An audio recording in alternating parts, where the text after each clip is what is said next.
અંબાણીની પ્રોપર્ટીના વીજ બિલ મુદ્દે વિપક્ષે ચોંકાવનારો દાવો કર્યો છે। વિપક્ષે દાવો કર્યો છે કે એક તરફ સરકાર સોલાર સિસ્ટમનો આગ્રહ કરી રહી છે તો બીજી તરફ એએમસી કરોડો રૂપિયા વીજ બિલ પેટે ખાનગી કંપનીને ચૂકવી રહી છે। એએમસી હસ્તક ઝોનલ ઓફિસ, સબ ઝોનલ ઓફિસ તેમજ હોસ્પિટલ, અર્બન હેલ્થ સેન્ટર સહિત અનેક ઓફિસ કાર્યરત છે, જેના લાઇટ બિલ પાછળ ખાનગી કંપનીને દર વર્ષે 360 કરોડ જેટલી માતબર રકમ ચૂકવવામાં આવે છે।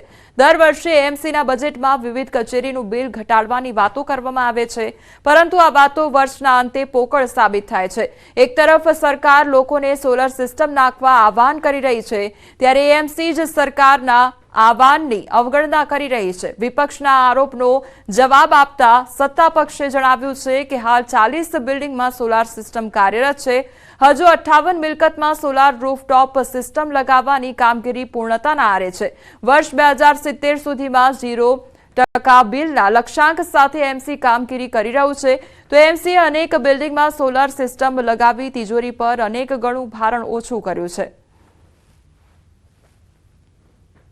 एक तरफ जनता को सोलर प्लांट लगाने के लिए कहीं ना कहीं दबाव बनाया जाता है, वही अहमदाबाद म्युनिसिपल कॉर्पोरेशन देश के प्रधानमंत्री की बात नहीं मानता और करोड़ों रुपए का लाइट बिल चुकाने का काम करता है। कांग्रेस पार्टी की यह मांग है कि जल्द से जल्द अहमदाबाद म्युनिसिपल कॉर्पोरेशन की मुख्य कचेरियों पर, स्कूल्स पर, अस्पतालों पर सोलर प्लांट लगाया जाए। महानगरपालिका द्वारा આપણે વાત કરીએ કે સોલર સિસ્ટમ અને વિન્ડ એનર્જી આ બંનેનો ઉપયોગ કરી આપણે વાત કરીએ કે વીજ બિલ કઈ રીતે ઓછું આવે એ માટેના પ્રયત્નો હાલમાં ચાલી રહ્યા છે।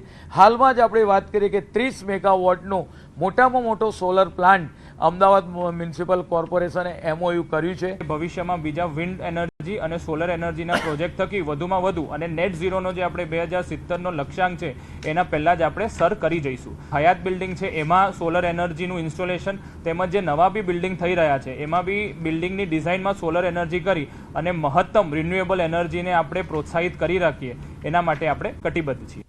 એએમસીના ટેનિસ કોર્ટમાં 31ની ઉજવણી કરવામાં આવી અને લાભા ખાતે આવેલા ટેનિસ કોર્ટમાં પ્રી ન્યૂ યર પાર્ટીનું આયોજન કરવામાં આવ્યું હતું। જીમ સંચાલક દ્વારા પાર્ટીનું આયોજન કરવામાં આવ્યું હતું, જેને લઈ પાર્ટીનું આયોજન કરનાર જીમ સંચાલકને નોટિસ આપવામાં આવી છે।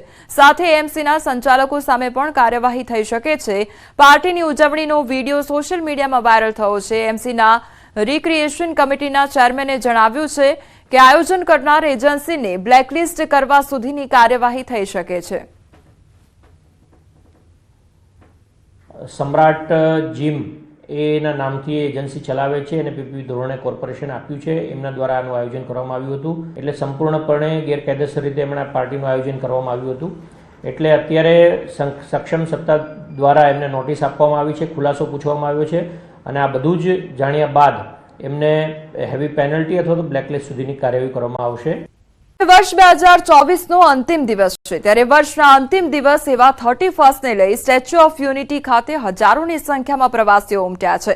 31ને લઈ સ્ટેચ્યુ ઓફ યુનિટી ખાતે પ્રવાસીઓને કોઈ તકલીફ ન પડે તે માટે તમામ પ્રકારની વ્યવસ્થા કરવામાં આવી છે। પ્રવાસીઓ વધતા એસટી વિભાગની 30 જેટલી બસો ફાળવવામાં આવી છે। સાથે નર્મદા જિલ્લા પોલીસ વડા દ્વારા 5 પીઆઈ, 7 પીએસઆઈ અને 300થી વધુ પોલીસ જવાનો તૈનાત કરવામાં આવ્યા છે।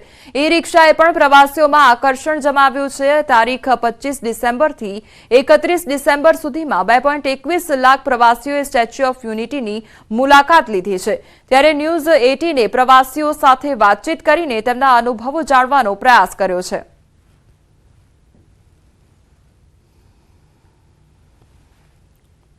31 ડિસેમ્બરની ઉજવણી તો સ્ટેચ્યુ ઓફ યુનિટી પર ખાસ કરીને વાત કરીએ તો આજે 2024નો અંતિમ દિવસ છે અને આવતીકાલથી 2025 એટલે નવું વર્ષ શરૂ થશે।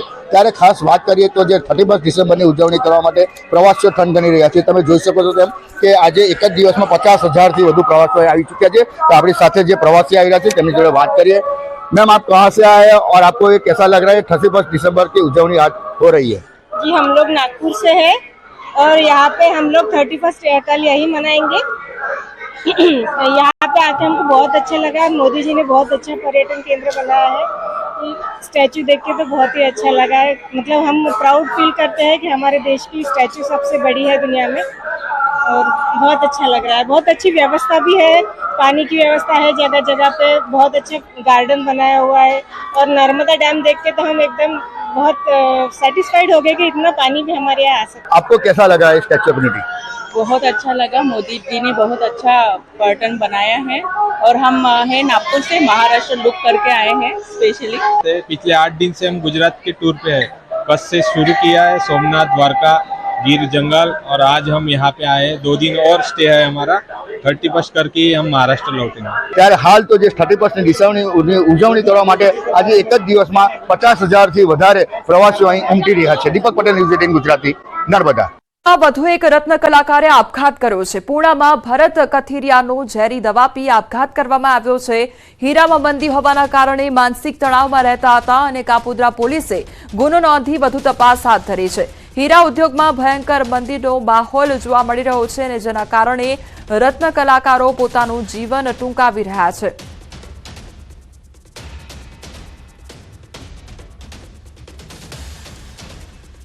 તરફ મોરબીમાં વ્યાજખોરોના ત્રાસથી ખેડૂતે આપઘાત કર્યો હોવાની ઘટના સામે આવી છે. ટંકારામાં ગોપાલભાઈ ચીકાણી નામના ખેડૂતનો આપઘાત કરવામાં આવ્યો છે.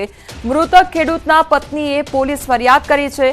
આરોપ છે કે વ્યાજખોરોએ વ્યાજ ચૂકવ્યા છતાં પણ જમીન લખાવી લીધી છતાં પણ વ્યાજની પઠાણી ઉઘરાણી કરતા અંતિમ પગલું ભર્યું હતું, જેમાં ભગવાનજી રાયધનભાઈ ખાંડેખા અને રાહુલ બચુભાઈ સવસેટા નામના વ્યાજખોર વિરુદ્ધ ગુનો નોંધવામાં આવ્યો છે. આ મામલે ટંકારા પોલીસે કાર્યવાહી હાથ ધરી છે.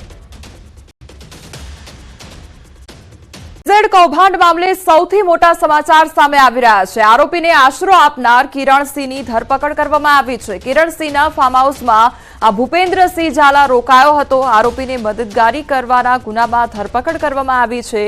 ફરિયાદ બાદ તેની પણ ધરપકડ કરવામાં આવી. તાજેતરમાં સીઆઈડી ક્રાઇમે મહેસાણાના વિસનગરના દવાડા ગામના એક ફાર્મ હાઉસમાંથી ભૂપેન્દ્ર ઝાલાને પકડી પાડ્યો હતો.